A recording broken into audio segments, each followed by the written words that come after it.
Okay, let's do the papers now. Let's see what they are saying.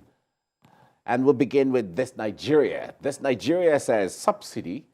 Focus here, fellow Nigerians, I feel your pain, says Tinubu. That's what this Nigeria has.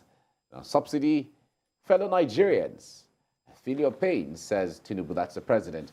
Approves 100 billion naira for procurement of 3,000 CNG buses and earmarks 125 billion naira for MSMEs to increase minimum wage, removes restrictions on students' loans processes. Okay, all these are from the packed full statement or the broadcast yesterday by the president. Okay, let's have that on one hand, and then we move on to the Blueprint newspaper.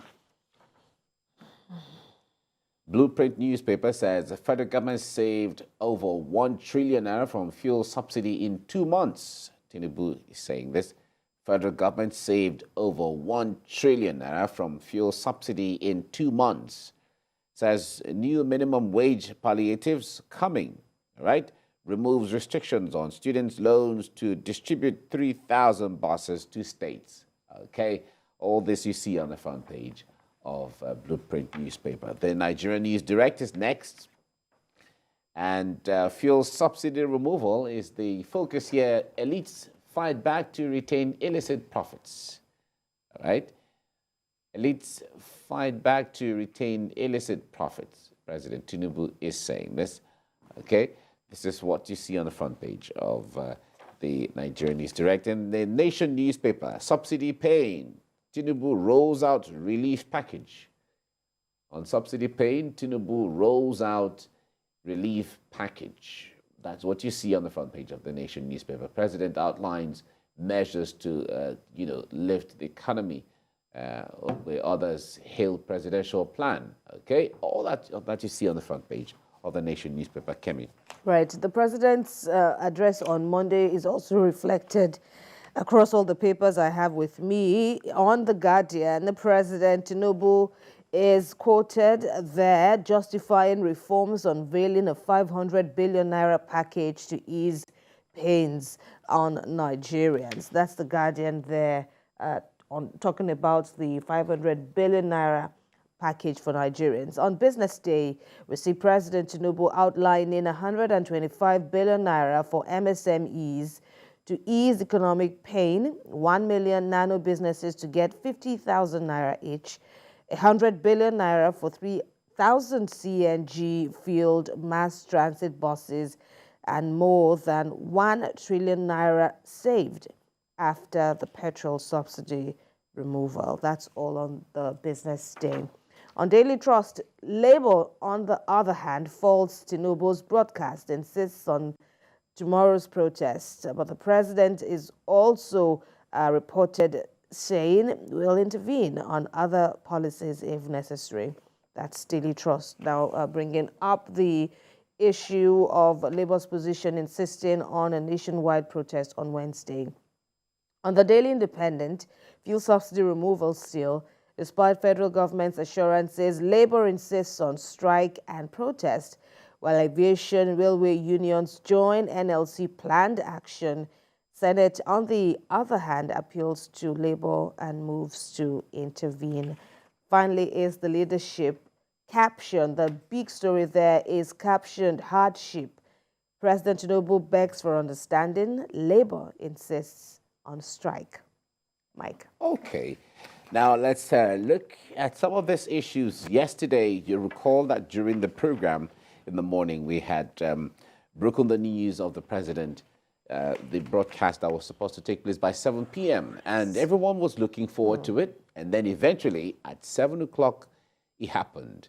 And Nigerians waited, listened to their president roll out the, it was a whole lot yesterday with everyone trying to, wow. People, in fact, in some places, I know some persons who had to take their paper and pen to start, writing down and noting down some of the things the president had said and so on. Now, he talked about the issue of, I think, for agriculture. I think farmers stand a lot to benefit from this, and there's something for students, there's something for farmers, there's something for businesses, there's something for SMEs, there's something for, what do you call it? There's something for transporters and so on. So, and there's something for manufacturers and companies as well. So MSMEs, this is a whole lot of package. Then there's 75 billion naira to fund the enterprises at 9% per annum interest. There's 125 billion naira to energize MSMEs. There's 200,000 metric tons of grains to be released. There's 225,000 metric tons of fertilizer to be and seedlings to be released. And then there's 50 billion naira each to cultivate 150,000 hectares of rice and maize. There's 50 billion naira each to cultivate 100,000 hectares of wheat and cassava. There is 100 billion naira to acquire 3,000 units of 20-seater CNG-fueled buses. Whoa, it's a whole lot, I must say, Kemi. Right. The president began that speech, you know, it was rather interesting the way he started off, exactly. and even the way he ended. Yeah. He started off saying, okay, let's leave the economic All jargons. the jargons. Let's leave the jargons and let's talk. Let's talk. Okay, this is a path that's we all needed to take. If there was any other less, you know, burdensome way, I could have taken it. But for me, with my love for the people and the nation, this is a path that we should have taken. And of course, he also gave, you know, a thought, spoke about, you know, the people, the minority of Nigerians who had enriched themselves off the fuel subsidy regime, you know, at the expense of Nigerians who the fuel subsidy regime was for. And, you know, now we have gotten to this point. And of course, he talked about all of that. He also acknowledged, like we said earlier on, that, you know, gap in between when the announcement was made that the subsidy will be removed and, you know, the period after when Nigerians were like, because that had been an issue that, you know, many people had spoken of, that perhaps that could have been done. Perhaps those interventions could have been provided for, it could have been implemented, you know, before the removal. But then the president reminded Nigerians that there was even no arrangement for the fuel subsidy to continue. So it was like something they inherited as a new administration, because the past administration did not even provide for fuel subsidy removal. So he spoke about all of that, and then also said he had to end. You know, he had to go back to work because that was his last line. Now, allow me to return to work. Thanks for your attention. And some of the announcements were things that he had already hinted at previously through his aides, and like the issue of the agriculture. It's no news that the government has already said this is the direction it to be taken to make food available to all and affordable as well. So we just hope that, you know, all these things will materialize as soon as possible. He also said that he assured the Nigerian workers, though he didn't talk about the impending strike, but one could see that he was, you know, doing his best to also convey a message to the labor groups that, yes, because at the bottom of the labor groups' grouse is the issue of, you know, the effect of the fuel subsidy removal on Nigerians, you know, demanding that it be reversed in totality. But he said that Nigerian workers, don't worry about it. Your salaries are good. There's going to be an upward review of, you know, of your salaries, noting that even in the private sector, some organizations are already taking that cue from their own, within their own respective domains. And it was far-reaching. The manufacturing industries, MSMEs, there's something in it for, you know, major people, major categories of Nigerians. And what Nigerians can only, you know, hope for is that all of this will transcend, you know, quickly. And he also spoke about partnerships between the government at all levels, especially the states and the federal governments, that there was need for them to work, you know, hand in hand. There is also some billions of naira that have been earmarked that state governments can tap into. And I kind of also, you know, was intrigued by the agenda in that particular fund that will be accessed or can be accessed by states. Infrastructure fund. Absolutely, and he said that the agenda was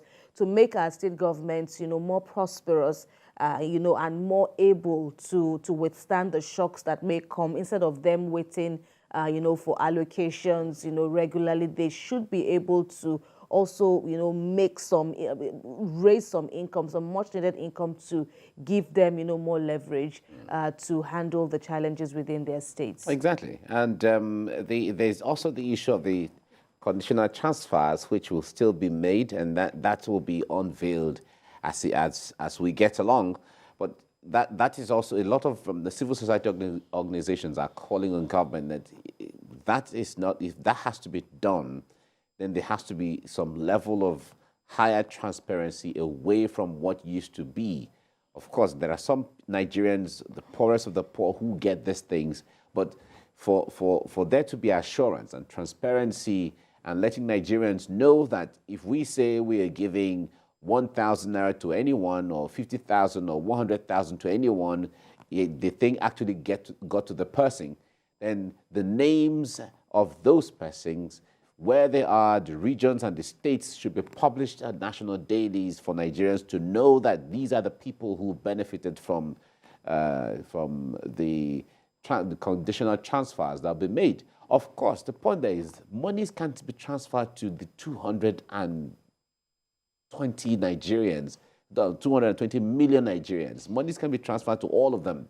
But the point there is that there is a category of those monies to be transferred to, which are the poorest of the poor, that have been earmarked. So if this money has been transferred, let Nigerians know who they are, where they locate, and how much monies were given to each person. And then the issue of minimum wage is something workers are waiting for as well. And, providing 75 billion naira credit to 75 enterprises, that's another huge benefit to the economy as well, because each of the 75 identified enterprises will be able to access 1 billion naira, for their own businesses to expand and also to create room to suck up some of the employment deficit or shortfalls here and there, so that at the end of the day, each company is employing more people because you're expanding and you're producing. Another company is doing the same, another company is doing the same. So at the end of the day, it clears up and sucks away the issues of unemployment, and unemployment should drop. Anyway, theoretically, that's what it's meant to be. So, but I think if you narrow it down to the practical, it should be able to kick that impact that Nigerians want to see, because the interest rate is a single-digit interest rate at 9%. For about 34 or 36 months.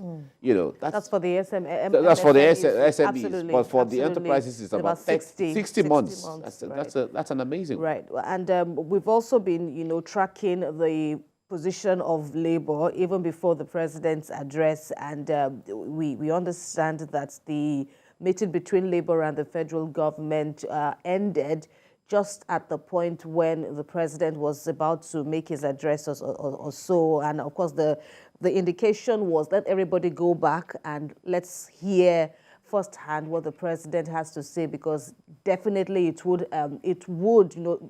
talk about the issues at hand. But incidentally, we've also gotten a rejoinder from Labour, and Labour is insisting on the protest, and whether it's protest, whether it's a strike, many people don't know. But for the federal government, they are also speaking that even if it is a protest, and from all indications, it might just be a widespread protest, definitely services are going to be stalled, and so that, in effect, is a strike, is an industrial action, and that is still going to be against a standing court order. So. But then there's another meeting today between both sides. Hopefully they will make some more headway, because a minute industrial action has its implication, especially in an economy like ours that is definitely struggling with all the challenges here and there, and all hands that need to be on the go working. So we hope that today there will be more progress. Of course, the reasons for Labour are justified, but like people have been pleading, this is the time for more engagement. This is the time for more understanding. For more understanding. The government has said it's just 2 months old or thereabout. All these problems are inherited, and if anyone else had been there as president, they would most likely have taken this course that the government is taking. Of course, government has said it knows what it is doing, but we hope, I'm sure that even the regular Nigerians would also say that even if that we want more than the government is willing or is able to give, but let's talk about these things. Communication, dialogue, engagement is very vital at this point, and it will not help any side if talks break down. Exactly. Well, at this point, Nigerians are calling on the NLC to, look into all of these things the president has put forth. And of course, the organized labor are fighting on behalf of workers and on behalf of Nigerians, right, which is a good thing. Very and good. They should help the people put pressure on government. Very good. But however, in putting pressure on government constructively, it is to show understanding. At what point, what are you doing? All these monies you've said you are earmarking for this and earmarking for that, how are they going? And then they communicate to the people, show understanding where they have to, whatever they don't understand in all of this. Since the president has said, let's keep all the jargons away and then let's go deep into the realities of it, spread everything on the table and look at them item by item and then analyze how these things are going to work, how they're going to translate into benefit for the people, and so on. I believe the NLC is already doing that, and they will get to, strike a balance between their stand and the government, and then see how Nigerians can benefit from all of this in the first instance. It's really